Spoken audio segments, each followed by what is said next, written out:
Hell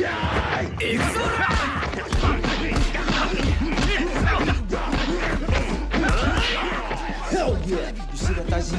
Your friend's getting his ass whooped. He's just testing him.